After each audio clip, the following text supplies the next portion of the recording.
Bonjour et bienvenue à Deuxième porte à gauche, le balado des gens qui savent en tout temps où se trouvent les toilettes.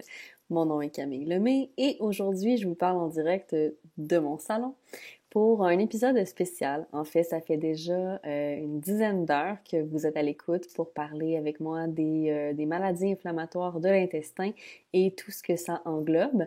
J'avais envie de terminer l'année peut-être sur un petit épisode de bonbons qui était pas nécessairement prévu au départ, mais qui m'a été proposé et que j'ai accepté avec grand plaisir. Aujourd'hui, on parle avec Rachel Cyr. Rachel, qui est une femme vivant avec la maladie de Crohn, qui habite en région. Donc, vous allez voir, c'est la raison pour laquelle l'épisode n'a pas été tourné en studio comme les autres, mais bien à distance via Zoom. Rachel habite à Amqui, donc entre la Gaspésie et le Bas-Saint-Laurent. C'est intéressant comme perspective parce que souvent, quand on habite Montréal ou la région métropolitaine, on a tendance à être un peu déconnecté de la réalité des patients en région. Puis c'est un aspect qui, dès tout le début, on avait envie d'aborder sur le balado. Donc, merci beaucoup, Rachel. Vous allez voir avec elle, on parle vraiment de comment c'est vivre avec une maladie comme ça en région, quand les gens se connaissent, comment est-ce qu'on a un accès aux soins, c'est quoi les particularités, tu sais, on pense aux maladies inflammatoires, on pense beaucoup à l'accès aux salles de bain, d'où le titre du podcast. On va en parler justement avec Rachel aujourd'hui. Comment est-ce qu'on peut s'arranger, comment est-ce que les soins sont dispersés selon les différents hôpitaux. J'espère que ça va vous intéresser, ça m'a beaucoup plu, puis je vous laisse là-dessus. Bonne fin d'année! Merci d'être à l'écoute, puis on se retrouve en 2024 pour une prochaine saison de Deuxième porte à gauche.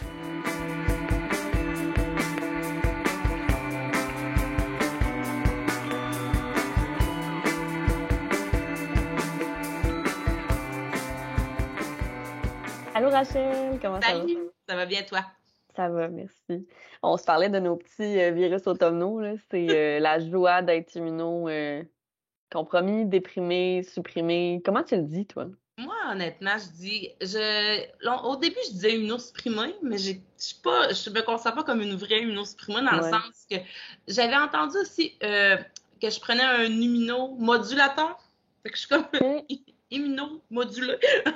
C'est pas pire, immunomodulé. Tu vois, moi, je disais immunodéprimé en me trouvant bien drôle, tu sais. Oui. J'avais commencé ça, j'étais commencé immunitaire et déprimé. Puis je pense que pendant la COVID, à un moment donné, le gouvernement s'est mis à parler des gens immunodéprimés. Fait que là, je sais plus comment je m'appelle. Mais bref, on est la gang qui a des virus à l'automne. Oui, c'est ça. Puis moi, en plus, je me donne pas ça facile en travaillant avec des enfants au quotidien. Alors, ouais, Exact. je me challenge avec le système immunitaire. T'aimes ça les défis. Oui, j'aime ça. Je suis quand même relativement chanceuse. Je touche du bois. Je suis pas trop malade. En tout cas, pas plus que quelqu'un qui est pas immunodéprimé, immunomodulé ou déprimé. Exact. Mais Tu prends des immunomodulateurs. oui, c'est ça.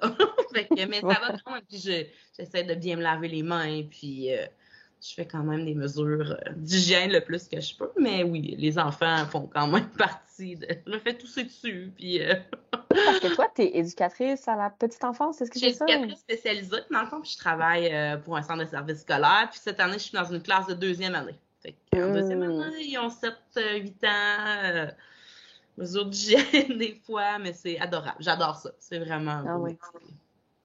Ouais, vraiment. Ah, mais c'est cool. Puis on se parle aujourd'hui parce que c'est vraiment intéressant. En fait, c'est toi qui m'a écrit, puis j'étais tellement contente parce que c'était un sujet dont je voulais parler, mais je connaissais personne avec qui j'aurais pu avoir cette discussion-là. La réalité des gens en région, en fait, qui ont des maladies inflammatoires de l'intestin, parce que là, à date, on a parlé à une fille de Québec, des gens de Montréal, des environs à peu près, mais personne vraiment en région. Euh, et ça m'intéresse beaucoup parce que je sais que, bon, l'accès aux soins est un peu différent, les relations souvent avec les spécialistes aussi sont différentes. Puis j'aimerais ça qu'on parle un peu de ce sujet-là ensemble, Oui. toi et moi, aujourd'hui. Peut-être commencer par me dire, t'habites où? T'es dans quel coin? Ben moi, dans le fond, je suis à Amqui, ce qui est une ville d'environ 6 000 habitants au Bas-Saint-Laurent.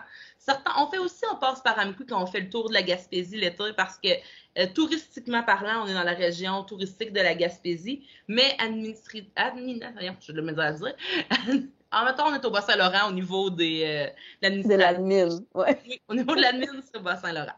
Fait que dans le fond, c'est environ, pour situer les gens, là, Rimouski, c'est le plus gros centre du Bas-Saint-Laurent. Je suis environ une centaine de kilomètres là, en allant vers l'est là, de Rimouski. Fait que Oui. c'est pas un petit village de pêcheurs, mais c'est pas non plus un gros centre. Non, c'est ça. T'sais, on a quand même un hôpital qui englobe. Ici, dans la MRC de la Matapédia, on était peut-être au... Amqui, c'est la plus grosse municipalité. On est environ là, 20 000 dans notre MRC. Puis c'est ça, Amqui, c'est la grosse part là, qui a à peu près 6 000 habitants. Il y a une polyvalente, 2 écoles primaires. Mais ça, c'est pas si gros, mais c'est un beau coin pour tout ce qui est plein air et... quand même, il y a l'hôpital et des industries. On a une usine naturelle, dans le fond, qui est AgroPure, qui a son coin ici. Des scieries de bois, des choses comme ça. Oui. Fait que dans le fond, localement, tu as un hôpital, je pense que tu m'avais expliqué ça quand on s'était parlé la première fois au téléphone. C'est un hôpital qui a, c'est un peu plus pour, les urgences ou les besoins plus ponctuels. Exactement, c'est ça. On a l'urgence, il y a quand même des soins intensifs, mais il y a 3 lits de soins intensifs. Les spécialistes viennent à l'occasion, mais ils partent de l'hôpital régional de Rimouski. Des fois, ils peuvent être dépêchés à Amqui, mais souvent, c'est nous là, qui vont nous déplacer à Rimouski pour avoir nos spécialistes. Sinon, il y a des chirurgiens quand même qui sont là. Ils peuvent faire des césariennes d'urgence, des petites opérations mineures là, qu'il faut qu'elles soient stabilisées, puis après ça, qui mais si tu casses un bras, il faut aller faire ton plan à Rimouski. Moi, ma gastroentérologue, ma rhumato sont à Rimouski aussi. Là. Mais, OK. Fait que quand tu as tes rendez-vous de suivi, c'est à Rimouski en gastroentérologie. En rhumato aussi, tu as mentionné. Oui, dans le fond, la rhumato, je ne l'ai pas vu si souvent que ça, la rhumato. C'est principalement là, la maladie de crâne là, qui était problématique. Rhumato, je la vois un peu pour la forme, parce que j'ai pas de gros symptômes au niveau de l'arthrite. J'ai quand même des inflammations au niveau du qui est bassin, ces choses-là, ça avait été vu, mais la médication que je prends pour le crâne est supérieure à ce que je prendrais si j'avais seulement l'arthrite. Fait que sur la rhumato, je me vois pour la forme, un peu pour que je reste dans le dossier, puis des choses comme ça. Mais c'est ça, ma gastroentérologue est à Rimouski, puis c'est ça. Je suis quand même chanceuse, j'ai mes perfusions à Amqui, mais c'est quand même la clinique de Rimouski qui se promène, qui offre, moi je suis sur Inflectra, puis Inflectra est donné à Amqui, là, ils viennent une fois par semaine à Amqui, le local est dans la pharmacie, c'est en retrait, puis j'ai ma perfusion, là, ce qui m'évite d'aller aux 4 semaines à Rimouski pour recevoir ma perfusion. Dans ce temps-là, il faut vraiment que tu t'arranges pour que ça fonctionne dans ton horaire cette journée-là. Tu n'as pas vraiment de jeu. Là. Exactement, c'est ça. Puis, je suis quand même chanceuse. Ma direction d'école est super compréhensive cette année. Puis, je peux ajuster des périodes où que je peux reprendre du temps, des choses comme ça. Puis, ils viennent, c'est toujours le mercredi. Quand j'ai commencé, c'était toujours les vendredis. Là, ils viennent toujours les mercredis. Puis, s'ils ont trop de patients une semaine, des fois, ils peuvent ouvrir une journée de plus un lundi, mais c'est plutôt rare. Là. Fait que c'est pas mal toujours les mercredis. Puis, c'est ajuste-toi le mercredi quand tu peux. Mais ils sont quand même aussi compréhensifs, là, ils viennent pour toute la journée. Fait exemple, si moi je peux pas me libérer avant l'après-midi, ben, ils vont me passer en fin de journée, mais c'est ça, les infirmiers qui viennent de Rimouski aiment quand même ça être de retour chez eux un peu. Oui, c'est ça. Parce que tu mentionnais tantôt que c'était comme une centaine de kilomètres de Rimouski. En termes de temps, ça équivaut à combien à peu près? Environ, je dis 100 km, peut-être 120 que je regarde mon copain là-bas comme s'il savait plus que moi le nombre de kilomètres entre Amqui et Rimouski. Mais, comment? Il 4 pas plus que ça. Bon, mon chum, il me dit 80 km. Non, ça nous prend 1h15, là, selon la météo, se rendre. Après ça, moi, j'arrondis ça à 100 km, mais c'est peut-être plus que... peut-être moins ou plus, en tout cas. C'est quand même loin, on va se le dire. Raison, Googleront. Oui, c'est ça, vous le laisserez en commentaire en dessous du balado. Là. Qui avait raison? Oui, c'est ça. Est-ce que c'était Rachel ou c'est son chum? Oui, c'est ça. Est-ce que c'est Rachel ou Jonathan qui ont raison? Exactement. Puis à ce moment-là, dans le fond, là, c'est ça, c'est quand même bien que tes soins que tu as de façon courante aux 4 semaines soient chez toi. Ta gastro, c'est une femme, je crois, ta gastroentérologue? Ouais. Oui. Ta gastro, tu la vois à peu près à quelle fréquence dans ce temps-là? Je la vois environ une fois par année. Parce que c'est quand même bien. Au début, je la voyais plus. Puis vu que ma maladie, je suis en rémission, là, ma maladie est stable, je la vois une fois par année. Par contre, elle est toujours ouverte là, pour au niveau des rendez-vous téléphoniques. J'ai eu à faire ma prescription de prise de sang venait à échéance, puis j'ai téléphoné au département, puis ils l'ont envoyé par fax là, aux prises de sang ici là, à Amqui. Fait que je peux continuer à voir comme ça, puis elle m'a envoyé une copie par la poste aussi. Fait que, Ah, OK. parce que justement, c'est ça. Tu peux suivre la Calpro puis les prises de sang qui sont quand même aux 4 mois. Fait que c'est ça, j'étais là, je n'en ai plus, qu'est-ce que je fais? Puis là, j'appelle, puis ça se règle assez rapidement. Là. Mais Dans ce temps-là, les prises de sang, tu peux les faire chez toi à Amqui. oui, à Amqui, à l'hôpital, là, il y a un département de prélèvement. Là, puis ça va quand même assez rapidement aussi. Puis là, de toute façon, quand je sors de mon dernier rendez-vous, j'ai tout de suite mon prochain pour dans 4 mois là, pour ma prochaine prise de sang. Puis Mais c'est quand même, pour ça, c'est pratique aussi. Là. Il y a beaucoup de choses qui peuvent se faire quand même à Amqui, mais c'est ça, il y a le quand même. Puis ma dernière coloscopie, ben, je l'ai citée à Rimouski. Fait que là, c'est comme, je vois, ça va-tu bien? Parce qu'on se rappelle la purge pré-coloscopie. Puis quand t'as quand même 1 heure et quart de route à faire, le lendemain, tu veux pas avoir un accident en route. Puis il y a peu de, tu sais, oui, il y a des toilettes, mais ça reste que, tu sais, mon rendez-vous, je pense qu'il était à 8 heures le matin la dernière fois. Fait que je partais avant que les dépanneurs et les stations-service ouvrent. Fait que j'avais comme pas le choix, mais en traficotant un peu avec la pharmacienne qui me dit de le commencer plus tôt pour que rendu à mon rendez-vous, là, j'ai plus de risque d'accident. Mais là, c'est ça, justement, c'est le sujet qui est toujours un peu tricky parce que moi, quand tu m'as dit que tes scopes, tes coloscopies étaient faites à 1 heure de route de chez toi, 1 heure et quart même, je me suis mis dans ta peau parce que les dernières fois que j'en ai passé avec tous mes morceaux, là, parce que maintenant, il m'en manque des bouts, mais je me souviens que moi, l'hôpital, c'était 20 minutes de voiture, puis c'était les plus longues 20 minutes de ma vie, parce que justement, quand on passe une coloscopie, on boit la préparation, souvent la veille, des fois on continue même le matin même, dépendamment des scénarios, puis de l'heure à laquelle on le passe. Puis c'est vraiment comme du liquid plumber, là, ça nous vide au Oui, oui, complet. oui. Puis après ça, je pense que les dernières fois, même, je mettais genre une couche juste au cas. Mais toi, comment est-ce que tu t'y prends? Tu as dit tantôt donc que tu t'es arrangé avec la pharmacienne pour peut-être revoir un peu l'horaire. Oui, la femme dans le fond, c'est ça. Eux, ils ont le protocole est le même pour tous les patients. Fait que tu habites à 1 heure ou à 5 minutes de l'hôpital, mais le protocole est le même. Fait que moi, je m'étais arrangée avec la pharmacienne qui m'avait dit, ben quand c'est clair, tu peux arrêter. Puis au lieu de commencer, mettons, en soirée puis finir ça en plein milieu de la nuit, mais j'avais commencé à midi. Puis pas ma deuxième dose, mais mon deuxième partie, mais je l'avais pris avant le souper. Fait que quand je me suis levée au matin, mais il n'y avait plus rien de bord. J'étais à jeun depuis la veille aussi. Il n'y avait plus rien à sortir. Puis tout était. Fait que c'est la petite sécurité. Puis, comme je dis, il n'y a pas. Malgré tout, il n'y a pas beaucoup de stations-service ni rien, mais ça reste qu'il y a un bout sur la 132 pour se rendre. Ben, il y a des petits villages. Je me disais, ça, j'ai toujours l'optique, il y a toujours du papier de toilette dans mon auto, toujours l'optique. C'est pas glorieux, mais si j'ai besoin d'arrêter sur le bord du chemin, ben, je ne serais pas prise au dépourvu. Non, c'est ça. On parlait de s'acheter une petite toilette de camping, mon conjoint puis moi, on pourrait mettre ça dans l'auto quand on part faire des petits traits. Finalement, on a mis ça dans l'oubli, mais ça, c'est toujours quelque chose qu'on se dit, ben, ça pourrait dépendre. Mais Ouais, c'est pas bien. Mais j'ai su quand même, à Rimouski, c'est quand même la place où on va souvent si on a besoin d'aller magasiner, des choses comme ça. Ben, c'est quand même, je sais où sont les toilettes accessibles entre Amqui et Rimouski, puis il y a bien des places où je sais, OK, là, je peux y aller. Ah là, la toilette, je sais qu'elle est crade, ça me tente pas. Ah là, je sais que c'est correct, ça. Il y a moi, des fois, en faisant l'épicerie, là, ça m'est déjà arrivé. Ici, à Amqui, j'ai pas le temps de me rendre chez moi, mais je sais que, OK, mais la toilette ou la pharmacie, est quand même le fun. OK, à côté de la sac, au bout du corridor, il y a une petite salle de bain. Là, je peux y aller si je... On le sait.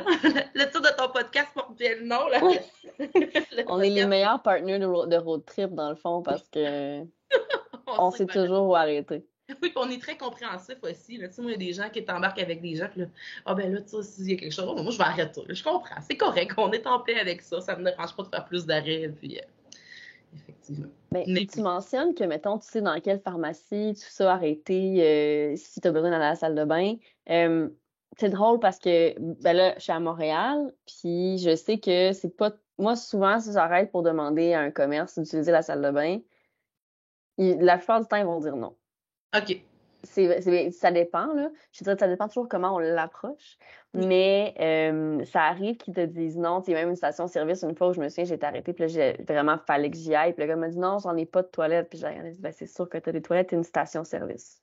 Ben oui, c'est sûr. Il dit, non, mais tu sais, elle est brisée, peu importe. Mais je pense que peut-être qu'en ville, il y a plus de réticence parce qu'il y a tellement de gens, on connaît pas les gens, on sait pas s'il va y avoir du grabuge ou quoi que ce soit. J'ai comme l'impression, puis c'est peut-être naïf, que en région, c'est un peu moins un problème. Ben, je me suis jamais, en tout cas du moins en région, fait refuser. Il y a une fois, puis j'étais jeune, puis c'était un restaurant. Puis je pense que c'est même pas moi qui ai voulu arrêter, c'était genre ma mère, là. Puis il fallait Mm. qu'elle achète quelque chose pour Ouais. pouvoir avoir accès aux toilettes. Mais c'est honnêtement la seule chose. En tout cas, de mon vécu à moi, là, depuis que je remarque plus où je peux aller. Puis je m'étais fait imprimer en début de maladie, là, une petite carte qui donne sur le site de Crohn et Colis de Canada, là. J'ai une Oui. maladie inflammatoire. Je l'avais imprimée, elle est dans mon portefeuille. Je l'ai jamais sortie jusqu'à présent. Mais elle a. Si jamais j'ai besoin un jour, je la sortirai. Je me garde ça en une petite carte cachée. Mais en tout cas, jusqu'à présent, mais ça se fait probablement en ville. Puis souvent, mettons, les fois que je vais en ville, ben souvent je suis, mettons, qu'on arrête sur la 20, ben, c'est toujours des aires routières ou justement des services où qui voient beaucoup de gens. Fait que probablement que je me pose pas de questions, je suis pas à la toilette. Puis j'y vais. Je pense que. OK, là-dessus, il faut quand même que je te compte. Je pense pas que je t'ai conté cette histoire-là. Euh, Moi, mes parents sont à Gatineau. Ma famille vient de là-bas. Fait que la route qu'on fait souvent, c'est Montréal-Gatineau. C'est pas loin, c'est 2 heures, là. Mais il y a une fois où j'étais partie avec ma soeur et ma cousine, puis je pense qu'on a à peine sorti de l'île de Montréal, là. Pour vrai, on avait fait genre 30 minutes, puis j'ai regardé, puis j'ai dit là, faut vraiment que j'aille à la salle. Sauf que j'ai choisi la pire sortie. Tu sais, comme en termes de filles qui est supposée savoir toujours où aller pour aller à la salle de bain. Là, j'ai juste fait prendre la prochaine sortie. On est sorti, mais il n'y avait rien. C'était un parc industriel. Oups. Fait Fait que... que tout ce qu'il y avait, c'était des grosses usines puis des grosses bâtisses. Puis honnêtement, après avoir fait le tour pour essayer de trouver quelque chose, on n'a rien trouvé. Puis on s'est ramassé dans je pense que c'était comme une grosse compagnie pharmaceutique qui avait ses bureaux et ses laboratoires à quelque part. Puis je sais juste que je suis rentrée. J'étais allée au comptoir principal, l'agent de sécurité vient me voir. Écoute, tu peux rien faire, il faut que tu passes par des guérites pour rentrer à l'intérieur. Il a regardé, puis j'ai dit, faut que je pense que j'ai pris tout mon cash, là, tout mon courage à 2 mains, puis j'ai dit, il faut que j'aille à la salle de bain. Puis il m'a regardé avec une face de, mais tu penses que t'es où, dans un hôtel, genre, au Club Med, quelque part? Puis je dis, écoute, t'as 2 options. Soit tu me fais rentrer, puis tu me laisses aller à la salle de bain, soit je fais caca devant ton building parce que j'en suis rendue là, là. Ça va, il y a pas, there's no going back, là. Et là, Oh non. il m'a regardé, puis il a fait, suivez-moi tout de suite. Oui, c'est ça. Il m'a débarré, il m'a fait rentrer. Écoute, j'étais escortée par la sécurité jusqu'à la salle de bain. Il a attendu à l'extérieur. Les employés que j'ai croisés me regardaient avec une face de qu'est-ce qui se passe? Mais je suis allée à la salle de bain, je suis ressortie, je l'ai remercié 80 fois. Oui. Puis après ça, je me suis dit, OK, c'est toujours dans le comment on le demande. C'était pas menaçant, mais c'était vraiment, j'ai pas dit, est-ce Non, que s'il vous plaît, je pourrais utiliser la salle de bain? Là, c'était c'est une vraiment de question. montrer l'urgence de la situation. C'est médical. Oui.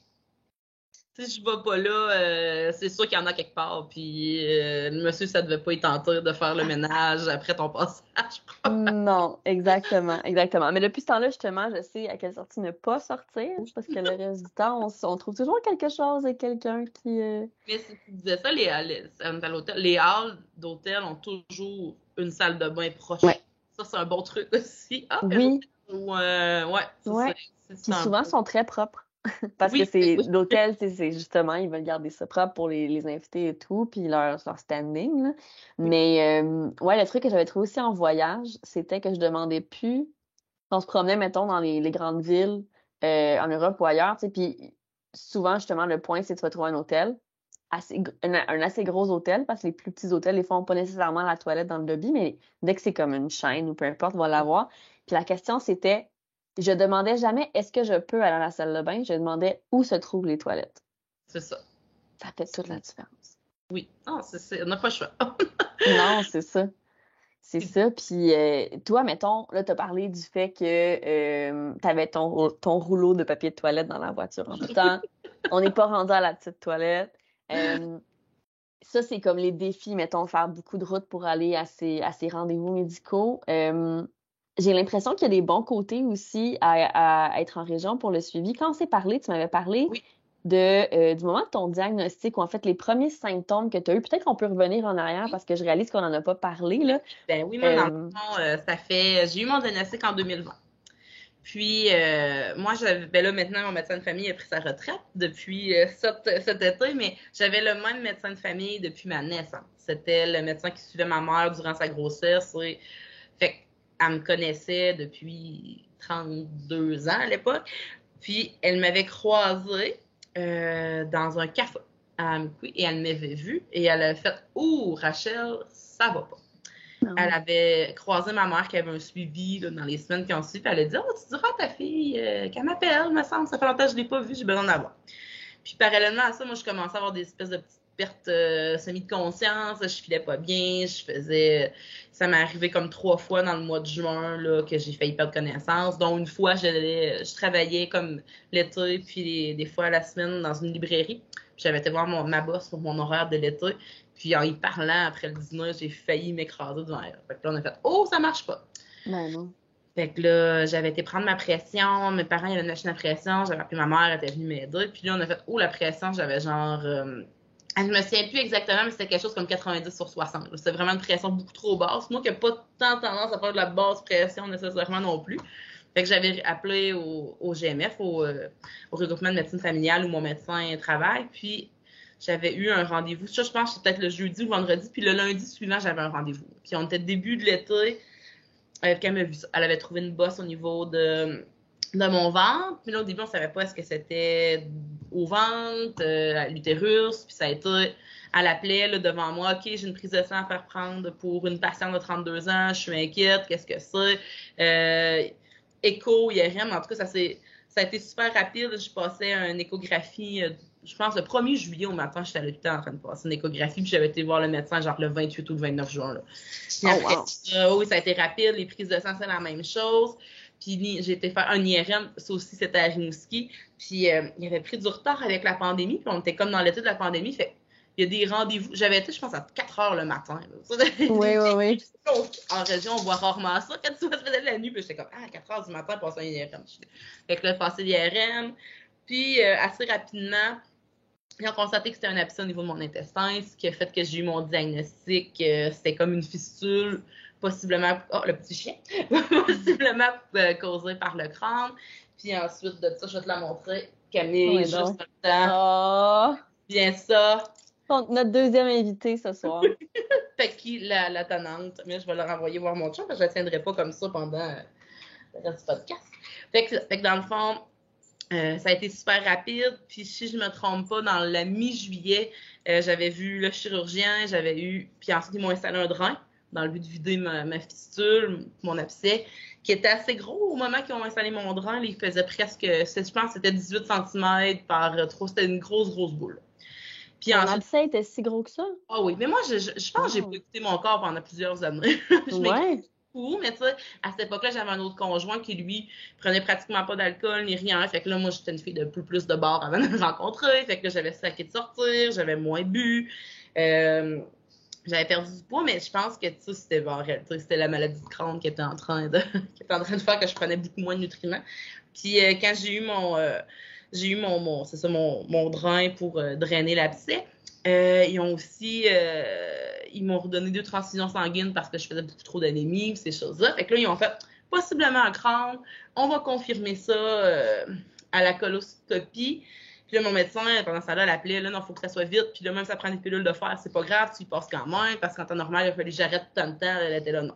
Fait que tout ça après un rendez-vous fin juin, mais je dirais que mi-août à peu près, j'avais un diagnostic possible. J'avais rencontré la gastroentérologue, mais qui me dit, là, Rachel, ton abcès, il est encore là, il part pas. Je peux pas te mettre sur le biologique tant et aussi longtemps que tu as un abcès, parce que ça va baisser le sanitaire, puis il part pas là avec, j'ai eu deux antibiotiques, le drain. Fait que là, suite à ça, j'ai rencontré un chirurgien en début septembre qui m'a dit, OK, mais je vais faire ça et je vais couper le bout d'intestin malade, ce qui a été fait le 15 septembre. On m'a enlevé 20 cm d'intestin. Et après ça, ma convalescence à la maison, puis j'ai commencé les biologiques peut-être à peu près un mois plus tard. Là. Et toi, dans le fond, tu as eu une résection. Ils ont Oui. coupé le bout qui était malade, mais t'as pas eu besoin d'avoir un sac. Ça a été vraiment, ils ont recousu ensemble. Oui, puis même mon opération, ça a été par la paroscopie. Là. J'ai sûr j'ai une cicatrice sur le bord du ventre où ils ont sorti le bout d'intestin, mais ça n'a pas été nécessaire. Puis j'ai passé, je pense, 3 jours à l'hôpital et ça n'avait pas de sens. J'étais là, mais mon Dieu, c'est donc ben peu. J'avais quasiment peur à la maison. J'étais là, OK, c'est-tu trop tôt? Est-ce que c'est correct? Ouais, on a souvent ces craintes-là après les chirurgies. Puis toi, en plus, justement, t'étais pas, tu sais, moi, s'il arrivait quelque chose, j'étais à côté de l'hôpital. Oui, Il y c'est avait ça. une Moi, je me suis fait complication. opérer à Rimouski, effectivement. Fait que là, Ouais. c'était comme, puis là, ma mère, ma gentille mère que j'ai, elle avait à Rimouski, ce qui appelle l'hôtellerie au Brazo. Souvent, c'est pour les gens qui ont des traitements de cancer, qui vivent à l'extérieur, vu que Rimouski, c'est le centre régional. C'est une place où c'est des chambres, c'est annexé à l'hôpital, puis tu peux payer une chambre là, puis c'est à prix réduit. C'est principalement pour les gens qui ont le cancer, mais si t'as tout comme nous, avant mon opération, ma mère, on avait couché toutes les deux là, fait que plutôt qu'aller à l'hôtel ou des choses comme ça. Puis ma mère, pendant ma convalescence, dormait là à tous les soirs pour pas faire la route à me courir Rimouski tous les jours, pour me supporter, ça. Fait que elle venait me visiter l'après-midi, puis elle restait là, puis ça coûtait moins cher, puis c'était aussi c'est ça, c'est vraiment une belle opportunité pour les gens justement qui ont des traitements de cancer. Souvent comme ici, genre, rien à Amco, on a de la chimio, mais il n'y a pas de radiothérapie. Fait que les gens qui doivent avoir la radiothérapie doivent, puis souvent la radiothérapie, c'est plusieurs jours, semaines, fait qu'ils doivent, c'est plus facile, là, l'accès, puis... Ben oui, c'est ça, parce que ça évite la route en tant que telle. C'est épuisant. On parlait du stress tantôt, mais c'est aussi épuisant, tout le temps Ben faire la route, là. oui, puis tu sais, là, moi, j'étais très chanceuse parce que j'ai vécu tout ça l'été. Mais j'imagine l'hiver, ça m'aurait peut-être pas tenté de monter à 4 heures le matin en pleine tempête ou des choses comme ça. Là, je suis vraiment chanceuse à ce niveau-là. En tout cas, je touche du bois aussi. Je touche ma table actuellement. Mais j'ai été vraiment chanceuse pour tout ça. Là. Mais oui. Ah, mais c'est fou. Puis tu sais, c'est ça que tu parlais tantôt du fait que t'as croisé ton médecin de famille dans un café. Oui. Ah non, ça a Puis été. c'est en te voyant qu'il y a eu le déclic. Oh, elle a fait, oh non, ça va pas. Parce que, tu sais, même déjà, j'avais perdu beaucoup de poids, puis j'avais, tu sais, je suis ben là, je sais pas si l'éclairage le montre, mais tu sais, je suis quand même quelqu'un qui est assez foncé, j'ai un teint basané, tout ça. Puis cet été-là, là, j'étais grise quasiment, là. J'avais pas un teint de fille qui allait bien, là. Puis comme je dis, étant donné que mon médecin me connaît depuis, puis tu sais, celle qui suivait mon père, ma mère, fait que là, non, Rachel, ça va pas. Ça va pas. Non, c'est ça. Puis d'un autre côté, mettons, c'est drôle parce que j'ai parlé de ton histoire au dernier épisode, on a reçu une chirurgienne, puis j'ai parlé des prochains épisodes, puis là, j'ai dit, c'est pas, on va pouvoir parler de la réalité en région. Puis elle avait une question pour toi. Non, mais dans le sens où, oui, on en a discuté, puis on est arrivé avec une question qui était que, est-ce que justement le fait que ce soit plus petit, puis qu'il y ait une espèce de proximité, est-ce que ça fait aussi que des fois, tu as l'impression que tout le monde connaît ton histoire? J'ai pas l'impression nécessairement que tout le monde connaît mon histoire. Je pense que ceux qui connaissent mon histoire, ben peut-être là, que je suis un cas qui se parle dans les parties de Noël. Pas dans le sens où le médecin en aurait parlé, mais dans le sens où je sais pas, est-ce que on aime ça justement avoir accès facilement à nos professionnels, puis est-ce que des fois ça peut au contraire ramener l'espèce de je sais pas comment le dire, dans le sens où moi je l'avais croisée une fois ma chirurgienne dans un magasin, puis je m'étais dit tu sais je vais pas aller parler, c'est comme être avec ses enfants, fait que je vais laisser la bulle. Mais est-ce que vous avez ce genre de distance-là aussi qui se fait ou c'est vraiment plus amical? Comme je dirais que, mettons, mes spécialistes, je les ai jamais vus en dehors de l'hôpital. Ouais. Peut-être que j'ai croisé, comme tu dis, je sais pas, à un marché avec ses enfants, je dirais peut-être pas, hey, salut! Mais oui, je trouve qu'on a cette proximité, puis en même temps, par l'âge, ma gastro-entérologue, je sais pas quel âge qu'elle a, mais d'assurément, elle n'est pas beaucoup plus vieille que moi, ou du moins, probablement même plus jeune que moi. Parce que, tu sais, puis, mais je l'appelle par son prénom, mais elle m'appelle par le mien aussi, Rachel, puis moi, ben Laura, des choses comme ça. Puis mon médecin de famille, ben c'est sûr qu'on avait cette proximité-là. Puis mon médecin de famille, elle va voir beaucoup, on a une belle salle de spectacle à Amco, elle va voir pratiquement tous les spectacles. Puis je la voyais pratiquement beaucoup de spectacles parce que j'y vais aussi souvent, puis salut Rachel, hey, oui, t'as la fois, puis ça, oui, il y a cette proximité-là, puis tu sais, on parle que le monde est petit. Moi, ma belle-sœur travaille au GMF comme secrétaire médicale aussi. Fait que des fois, il y a oh, oui, t'es la belle-sœur à notre... Tu sais, des choses comme ça. Fait que des fois, tu sais, le petit milieu fait que on se connaît. Fait que probablement que si un jour je suis enceinte, ben ma belle-sœur va savoir avant le reste de la famille parce qu'elle va passer mes résultats. C'est ça, il n'y a pas de petits secrets qui se Non, peut, là. non, c'est ça. Mais tu sais, non, mais peut-être aussi parce que j'ai jamais connu vraiment autre chose que la vie de Ouais. région, puis que le côté qu'on se connaît plus. Je connais moins l'aspect anonyme je dis anonyme, mais tu sais, probablement qu'à force de vivre en ville, tu commences à ton coin dans lequel tu habites, tu dois connaître les gens qui travaillent à ton épicerie du coin, ton dépanneur, le café dans lequel tu fréquentes souvent. Tu croises les mêmes gens aux mêmes places. On est des humains, on sommes des gens de routine. Mais honnêtement, non, j'ai pas senti nécessairement que. Ben, en tout cas, je ne vois pas négativement. En tout cas, ça m'a jamais dérangé. Non, mais écoute, je suis super contente justement d'entendre ça parce que on voyait pas non plus de côté négatif quand on s'en parlait, elle et moi. Puis là, maintenant, on s'est dit, ben, peut-être qu'il y en a, puis on y pense juste pas. ben, peut-être, puis tu sais, je parle pour moi. Moi, en tout cas, du moins, ça m'a jamais dérangé. Je prends une petite gorgée d'eau. Vas-y. Puis justement, tantôt, tu as mentionné, bon, dans tes premiers symptômes, il y avait la perte de poids, le changement d'apparence. Je pense qu'on en avait parlé ensemble des espèces de complimardes qu'on peut recevoir quand on perd du poids avec la maladie.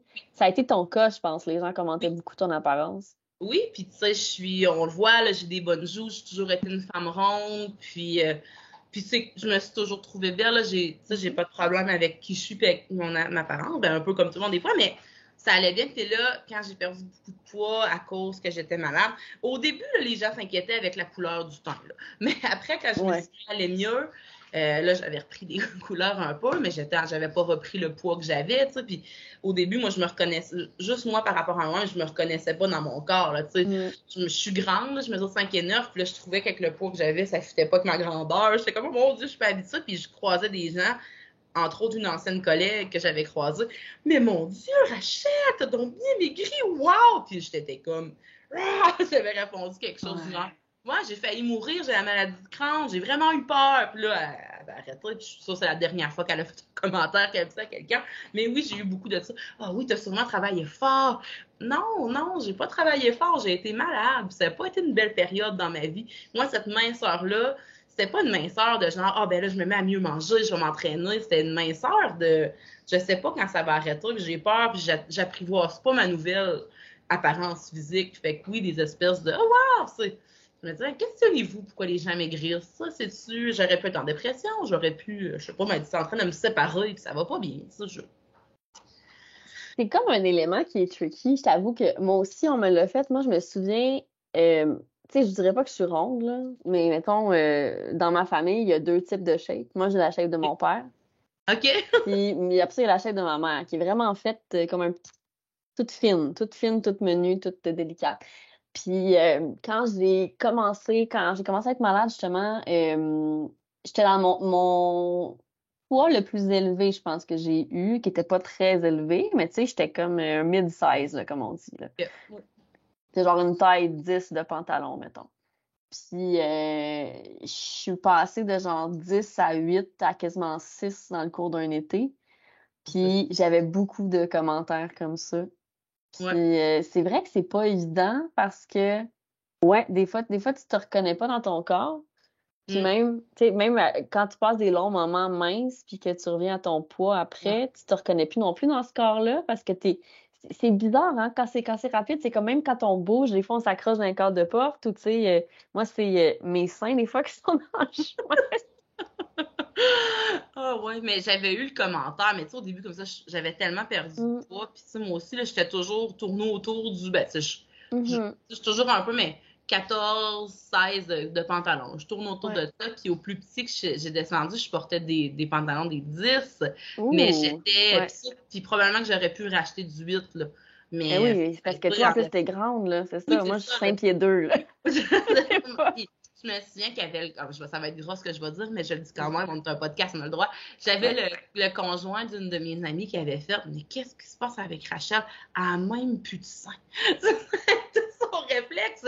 Mais c'était en plein ça, pareil, parce que, puis il y avait ça aussi, tu sais, j'avais un peu l'impression, non, je me livre beaucoup, j'avais un peu l'impression aussi que mon corps, j'avais l'impression, tu sais, des fois, une femme enceinte qui a eu plus de seins, plus de ventre, puis qu'après ça, ben, tu sais, le ventre devient flasque, mes seins ont perdu.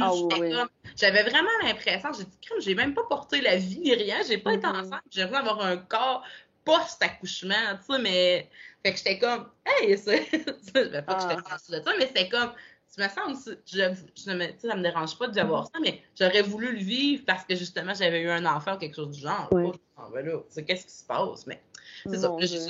mais après, c'est vrai, genre, ça reprend du poids, puis là, les commentaires, ben là, j'en ai plus de commentaires, je pense que les gens aussi ont compris, mais oui, ils voient que je suis redevenue à peu près le même poids que j'avais avant d'être malade, puis c'est tout le linge aussi que je m'étais racheté. Puis au début, ben, je portais encore mes vêtements trop grands. Fait que là, la ceinture serrée, puis les jeans, tes paffes dedans aussi, ça paraît plus. Ça, des fois, Ah, je mon vais acheter Dieu. tout ça du vêtement à ma taille, mais là, maintenant, l'argent.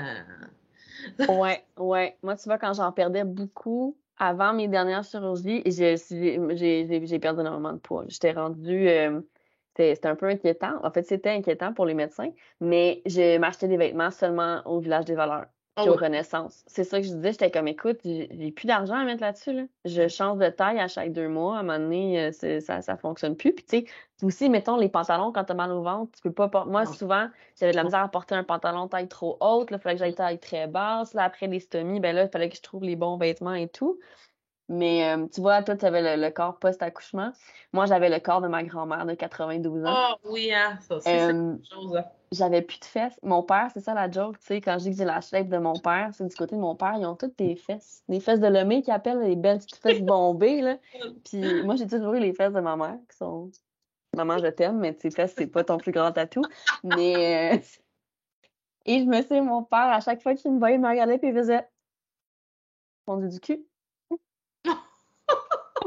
Ah oui, tu vas fondu du cul. Je dis, ben oui, il me reste plus beaucoup à perdre, mais je vais leur prendre. Là. Puis écoute, à l'hôpital, c'est ça, il m'avait fait rentrer dans un programme avant ma chirurgie OK. qui appelle un programme périopératoire. Fait que dans le fond, tu vois avant ta chirurgie OK. pour être dans la meilleure forme possible. Parce que dans le fond, l'idée, c'est que quand tu es en bonne forme en rentrant dans une chirurgie, parce que tu vas perdre de la masse musculaire après, là, pendant ton rétablissement, quand c'est comme plus important, là. Mais après ça, si avant d'y arriver, tu as une bonne masse musculaire, une bonne santé mentale, que tu t'alimentes bien, ben là, tu vas réussir à mieux aller après. Mais ce programme-là était juste offert à l'époque pour les personnes frêles et âgées. Oh Et non! ils m'ont fait rentrer dans le programme Oh, parce frère, que ouais. j'étais rendue, genre, écoute, on passait les trucs de masse musculaire. T'es comme sur une espèce de petit, on dirait un pèse-personne, là, mais qui OK. vraiment calcule tout ton IMC, mais en plus ta masse musculaire. Puis là, ils me OK. regardaient, les pauvres kinés, puis ils faisaient OK, OK. Puis je me souviens, on avait mesuré, tu sais, le tour de ma taille avant la chirurgie, puis en revenant, puis quand j'étais revenue, parce que ça avait continué à descendre après la première chirurgie, puis quand j'étais revenue voir le pauvre physio, il m'avait regardé, puis il avait dit, je pense que mes mesures sont pas bonnes, on va recommencer. Puis je commence, elles sont pas bonnes, il dit, ben, il y a 10 centimètres de moins depuis la dernière fois. Yeah. Puis là, j'avais regardé. Mais en même temps, tu sais, parce que j'avais aussi, tu sais, beaucoup de gonflement, de quand t'es pas bien, tu sais, toute l'inflammation, ça fait que tu gonfles et tout, là. Mais bref, commenter le poids des gens, jamais. Non, non, Jamais. non, c'est jamais. Peu importe. Puis, tu sais, moi, j'ai été, tu sais, puis j'adore tous mes parents, tout ça, mais ça reste que mes parents viennent d'une génération, ma mère surtout, mon père, Mm. pas vraiment, mais ma mère surtout d'une génération où, tu sais, c'était la petite elle a beaucoup de complexes dans sa vie par rapport à son poids, souvent, fait que des fois, ah, ben, si t'as du ventre, c'est pas grave, Rachel, fais des redressements, si, ça va être correct, des choses comme ça. Mais là, après, avec tout ça, je sais qu'elle est beaucoup plus sensibilisée à tout ça, puis même, des fois, les personnes, tu sais, je sais pas mes parents, c'est pas âgées, mais quand même, Mhm. j'ai 35 ans, fait qu'assurément, elles sont Ouais. plus vieux. Mais tu sais, des fois, oh, mais me semble, tu sais, troisième phrase, salut, ça va, mais t'as donc même maigri. Oh, tu sais, qu'est-ce qui se passe? Mais tu sais, ma mère, je n'entends plus dire des commentaires comme ça parce que Ouais. moi, parfois, j'ai vécu, puis j'ai le chien qui me gratte des petites cuisses de ce C'est bien côté. correct. Moi, j'aime bien la formulation parce que, tu sais, des fois aussi, je pense qu'on dit faut pas parler du poids des gens, mais tu sais, si on voit une personne proche de nous qui perd beaucoup de poids, j'aime bien la formulation est-ce que c'est moi ou t'as perdu du poids? Puis genre, est-ce que c'est volontaire? Oui, c'est ça. Est-ce que c'est volontaire? Parce que t'en as, tu sais, qui sont dans une période de remise en forme, qui voulaient perdre du poids pour des raisons X, Y et Z, puis ben c'est correct. Puis, tu sais, ils vont peut-être apprécier tu sais, parce que des fois, dans ce temps-là, justement, quand c'est une personne qui fait plus de sport, qui s'est mis à mieux manger, ben le teint va venir avec aussi, ou tu sais. Eh ben oui. Mais est-ce que c'est volontaire? Parce qu'en plus, justement, si ça ne l'est pas, ben là, après ça, tu peux nous donner les questions qui suivent. OK, qu'est-ce qui va pas? Est-ce que c'est le stress? Est-ce que, tu sais, justement, tu disais tantôt, ça c'est pas juste parce qu'on est malade. Des fois, ben, on vit une séparation, un stress, un deuil, peu importe, Mais ouais. qui peuvent aussi amener à ça. Mais non, puis aussi, tu sais, je me rappelle de toute cette époque-là. Puis en même temps, j'avais croisé une fille justement qui se séparait, qui elle aussi avait perdu beaucoup de poids. Puis on avait été un souper ensemble, puis il y avait une fille qui était là aussi, qui elle s'était fait brocher l'estomac. Ok. Puis son commentaire qu'elle m'a vu, c'est Ah, t'es-tu fait brocher l'estomac toi aussi? J'étais comme Non, je me suis pas fait brocher l'estomac. Non, c'est d'autres choses, c'est l'intestin. Ils m'ont enlevé, il y a eu une opération, quand même. Il s'est passé quelque chose à ce niveau-là. Mais ce n'est pas ça. Mais tu sais, je pense aussi que les gens ont chacun leurs enjeux par rapport au poids, par rapport à la société. Tu sais, on ne pourra pas changer tout le monde. En tout cas, mon petit monde à moi, j'ai essayé de les sensibiliser à ça. Puis je pense que mon petit noyau proche, il l'est de plus en plus. Puis ça aura servi à ça, mais tant mieux. Tu sais. Puis en même temps, je peux pas en vouloir aux gens. Tu sais. Puis des fois, je m'assinais pas. Tu sais, les gens que je connaissais pas beaucoup, que j'avais déjà plusieurs années que j'avais pas vu. Tu sais, j'ai pas comme mon ancienne collègue, elle a peut-être un peu mangé beaucoup de comme dirait une expression de marde qui ne lui appartenait pas. Mais sinon, j'essaie quand même d'être bienveillante dans mes propos aussi. Puis dans ce temps-là, j'étais malade, puis tu sais, je me remettais, puis j'étais un peu... j'ai jamais été vraiment fâchée par rapport à ça, parce que moi, ça fait longtemps que j'avais mal au ventre.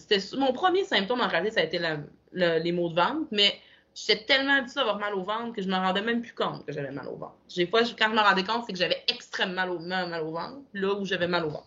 Puis quand j'ai commencé à me médicamenter, que j'avais plus d'intérêt, j'étais Ah, mais j'ai plus mal au ventre. Mais comment ça fait des années que j'endure ces douleurs-là, puis je m'en avais pas rendu compte. Puis là, moi, à cette époque-là aussi, je m'étais séparée par rapport à ma maladie, puis j'avais réalisé plein de choses. Puis là, j'étais comme on dirait que j'avais une espèce de je dirais pas une rage, là, mais un petit côté un peu, OK, là, la vie me brassait, j'avais des affaires à apprendre, j'étais un peu ses dents, là. On dirait que je suis plus en paix, puis je suis plus chill, mais au début, là, ça a été un peu rough aussi. Puis on est en pleine pandémie, mine de rien aussi, j'étais beaucoup isolée, puis j'ai pas pu retourner au travail parce que là, vu que je devenais immunosupprimée, déprimée, modulée, ben j'avais pas le droit d'être en contact avec les enfants. Fait qu'après ma convalescence d'opération, j'aurais été censée retourner au travail, mais la CNESST m'a retirée de mon travail parce qu'il n'y avait pas de vaccin et tout ça, parce qu'ils voulaient pas que je sois en contact avec les enfants. À cette époque-là, le masque n'était pas suffisant. Fait que là, j'étais à la maison à faire un travail que j'aimais pas vraiment parce que là, il m'avait donné des tâches cléricales. Dans le fond, je faisais pour une polyvalente de matin, je faisais des rédactions de rapports, puis j'appelais des parents qui devaient de l'argent à l'école. Alors, c'était horrible. C'était vraiment pas le fun comme travail, mais c'était ça. Fait que, tu sais, je voyais, j'avais plus de copains. Ben là, c'était la pandémie. Fait qu'on, déjà, nos sorties étaient limitées au couvre-feu, resto, tout ça. Fait que là, c'était comme, les quelques fois, j'allais à l'épicerie, je croisais des gens que je connaissais. J'étais comme un peu non, mais là, je m'étais mis à m'entraîner plus. Après ça, le printemps, j'ai pallié dès le mois de mars. Je pense que je faisais la galerie tous les jours, qu'il faisait beau. J'avais super bronzé, je marchais 5 km par jour. Je me pensais là-dedans. Là, après ça, ben là, la vie a recommencé son cours normal, puis j'ai pu maintenir ce rythme-là, mais faut que je me dépense, parce que sinon, la solitude me pesait vraiment beaucoup. Oui, c'est ça.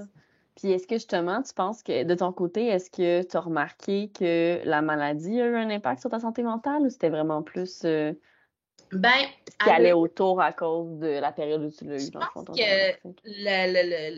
ce qui allait autour, puis ce qui m'a beaucoup aidé, moi j'ai une de mes amies que ça fait plusieurs années que je connais, qui elle a la maladie de Crohn depuis environ une douzaine d'années. Okay. Je l'ai vue avoir des enfants, je l'ai vue être enseignante au primaire, elle a fini son bac, elle a fait ça. Fait qu'on dirait que quand il m'est tombé le diagnostic, il m'a dit « OK, t'as la maladie de Crohn », j'ai fait « ben je pensais à cette amie-là », j'ai fait « Ben regarde, elle a 3 enfants, elle a sa job à temps plein, sa vie va bien ». Fait que j'avais quand même des belles histoires de maladie de Crohn autour de moi. Fait que ça m'était... Puis, comme je dis, le côté de plus avoir mal au ventre, puis j'étais comme, mais mon Dieu, puis j'étais moins fatiguée aussi. L'énergie aussi, d'avoir mal constamment, sans s'en rendre compte, ça gruge. Moi, j'étais une fille qui faisait des siestes, là, puis mon conjoint me dirait, mon Dieu, Rachel, quoi, tu fais des siestes avant? Je fais plus ça, je veux plus me coucher. Je suis comme toujours un peu... Mais à cette époque-là, j'étais tellement fatiguée d'avoir mal que, effectivement, c'était Mais c'est ça. Mais là, tu vois, sinon, je pense que j'ai quand même, puis je suis une fille optimiste aussi, beaucoup. D'emblée, je pense que ça m'aide. Puis j'étais bien entourée. Peut-être qu'avoir été. Puis malgré ça, ben, il y a des bouts que j'ai trouvé ça dur. Tu sais, je savais aussi que mes parents s'inquiétaient. Surtout au début, là, quand on savait pas c'était nébuleux, qu'il y avait beaucoup de qu'est-ce que c'est, puis tout ça, là, je savais que mes parents s'inquiétaient, puis là, je me dis, tu sais, je suis enfant unique, mais c'est pas les problèmes mes enfants qui sont plusieurs, les parents s'inquiètent pareil, mais ça, j'avais l'impression un peu que c'était beaucoup demandant, et pour mes parents aussi, mais ils ont été géniaux, ils m'ont vraiment beaucoup aidé, beaucoup, mais c'est ça, j'étais vraiment, tu sais, avec eux, puis je sais que ma mère était inquiète, puis elle avait croisé ma voisine à m'amener, puis il s'est informé, puis Rachel, comment elle va, puis elle s'était mise à pleurer devant eux. Ouais. Mais tu sais, je comprends, puis tu veux pas inquiéter tes parents nécessairement non plus, là, mais non, j'étais vraiment bien entourée, j'étais chanceuse. Mais je pense que ça a été heureusement que j'avais une bonne base, puis je pense aussi que j'avais des bons exemples. Je m'étais acheté pas sur l'année, je sais pas si tu suis sur Stomy Buzzy sur Instagram. Oui! En tout cas, j'ai acheté sa bande dessinée. Ouais. J'avais full aimé ça. J'étais comme, oh, elle est vraiment cool. Puis, Oui, c'est bien. Juste pour peut-être ceux qui savent oui. pas, là, c'est une illustratrice, je pense qu'elle est française ou belge, je sais plus. En tout cas, oui, je sais qu'elle est européenne. Là. Puis elle avait ma crâne de vie, sa bande dessinée. Puis j'avais recommencé à travailler à la librairie à temps partiel. Puis je me souviens, je faisais du petit ménage là, dans les. Ah, c'est quoi ça? Puis je suis là, ah, mais ça a l'air cool. Puis là, je l'ai suivi sur Instagram. Puis ça, mes illustrations. Puis elle parle beaucoup justement de l'anastomie, elle parle beaucoup de stomie, elle parle de tout son parcours, puis elle est vraiment le fun. Je la recommande à tous. Oui, c'est ça. Ça vaut vraiment la peine. En tout cas, sur Instagram, ne serait-ce que si jamais vous voulez pas la BD, là, mais c'est super sympathique sa façon de montrer ça. Elle fait souvent des gags par rapport à sa relation avec son chum, puis elle a son petit chien aussi. Là. Et voilà. Tu te reconnais dans ce trio. Le chum et le chien, c'est mon véhicule. Outre la stomie, le reste, ça nous ressemble. Exact. Fait que c'est ça, c'est Stomy Busy, ouais. Mais c'est, en tout cas, c'est super. C'est vrai, c'est sympathique. C'est le fun d'avoir des exemples comme ça, justement. Moi, ça m'a beaucoup aidé aussi, parce que j'ai croisé quand même pas mal de filles de mon âge à peu près qui avaient des maladies de Crohn. Ah, qu'est-ce que c'est? Je sais pas ce qui s'est passé. Oh, c'est correct. J'entends, c'est bon. Puis ça aide justement d'avoir des gens à qui on peut poser nos questions, ou tu sais, des exemples aussi de personnes qui ont eu des vies normales, entre guillemets, tu sais. Ben oui! Puis tu sais, je m'étais Ouais. inscrite rapidement aussi à un groupe Facebook, le Crohn, Écolite. Puis, ben ça, avec parcimonie. Ouais. Je suis toujours un peu mitigée parce que, oui, ça donne des fois, j'aimais ça, des outils, des choses comme ça. Puis là, des fois, ben, il y a des gens qui ont besoin d'aller chercher du réconfort, qui racontent leurs histoires. Puis là, des fois, moi, je trouvais ça lourd. Fait que là, je bloquais le groupe, j'y allais une fois de temps en temps. Puis c'est correct, ces gens-là, ils ont besoin de ventiler, puis c'est quand même une place de gens qui comprennent ces bains-là. Mais des fois, j'étais comme, moi, de savoir que là, elle est rendue là, puis qu'elle est à son 4e biologique, puis ça marche pas, puis ça, des fois, moi, ça me. J'étais comme, c'est comme une journée que j'écoute pas une nouvelle parce que ça me rentre trop dans le corps. Ben, des fois, il fallait que je prenne un petit peu de recul. Mais en même temps, des fois, oui, il y a telle application qui existe pour les douleurs. Ouais, j'ai vu tel livre de recettes au $1, acheter ça, tu sais. Ça me parlait plus. Mais. Ouais, c'est vraiment. Là, quand je vois des gens qui posent des questions sur ce groupe-là, maintenant, je prends Inflectra, tu sais, qu'est-ce que ça? Ben là, moi, j'écris, écoute, tu m'écris en privé si tu veux, je suis sur ce médicament-là depuis 3 ans, écris-moi. Il y en a quelques-uns qui m'ont répondu des fois. Je me dis ça, si je peux apporter ma petite part moi-même, mon petit côté, fait partie de moi aussi, le petit côté à vouloir aider, fait que je peux l'amener ailleurs aussi. Oui, puis ça donne un peu un sens à ce qu'on vit, tu sais, de pas le vivre tout seul aussi. Dans le sens où, tu sais, si tu vis des parties plus difficiles, tu as comme des épreuves liées à ta maladie, mais si après ça, tu peux t'en servir pour justement rassurer d'autres personnes ou être un exemple pour d'autres, ben ça sera déjà ça. Oui, effectivement. Mais comme tu fais avec ton podcast, pour vrai, j'étais vraiment. Mais quand je suis tombée là-dessus Spotify, j'ai fait c'est bien cool! Oui, puis écoute, je pense que t'aides aussi par les propos, puis on voit qu'on est moins ça. Puis je trouve que tu as quand même rencontré des gens positifs, puis des gens. Je montrais justement à mon conjoint sur ta page Instagram avant ça soir, puis j'étais là. Il disait, ouais, c'est ça, c'est quoi, non, tu vas parler? Puis là, je montrais, il y avait l'exemple du père puis son fils. Puis là, j'étais comme, on écoutait des extraits, il disait, ouais, c'est bien le fun. Non, tu sais, il dit, c'est parce qu'il y a plus de filles qui ont Crohn qui passent. Genre, je pense qu'il y a plus de filles qui sont plus à l'aise de parler que de garçons. Oui, mais d'ailleurs, s'il y a des garçons qui ont la maladie de Crohn qui nous écoutent, je suis à la recherche de gars qui aimeraient parler de leur expérience aussi. C'est vrai que c'est plus rare. Il y a des filles qui m'écrivent justement parce qu'elles veulent qu'on aborde des thèmes et tout ça. Ou encore parce qu'elles veulent proposer de venir sur le balado. Puis je connais plus de filles aussi, moi, ça donne comme ça. Les gars que je connais qui ont le Crohn, soit sont moins à l'aise d'en parler, soit ils sont pas mal plus vieux, mais il faudrait que je fasse quelques approches là. Pour les prochains épisodes à venir, parce qu'en effet, c'est des angles morts que j'ai là, présentement, je trouve, sur le podcast. Ouais, mais c'est quand même... Je pense à quelqu'un que j'ai en tête qui a la colite ulcéreuse, mais c'est pas dans sa personnalité de venir parler, mais il y a un beau... Sait-on jamais? Mais je vais lui en parler. Il est camionneur en plus. Puis lui, il vit avec. Mais je vais lui glisser un mot. Puis je vais dire qu'il t'écrit si jamais. Si jamais on reçoit un camionneur dans un prochain épisode, vous saurez que c'est Rachel qui m'a aidée. Mais écoute, là, c'est mon Dieu, plug de plug. Je pense que c'est une belle façon aussi de terminer parce qu'en effet, c'était un peu ça l'objectif du podcast, c'est d'avoir des histoires un peu différentes, un peu inspirantes. Pas trop dans le positivisme parfois toxique, là, mais juste assez belle puis réaliste. Puis je pense que c'est ce que tu nous as donné aujourd'hui, fait que je suis vraiment contente.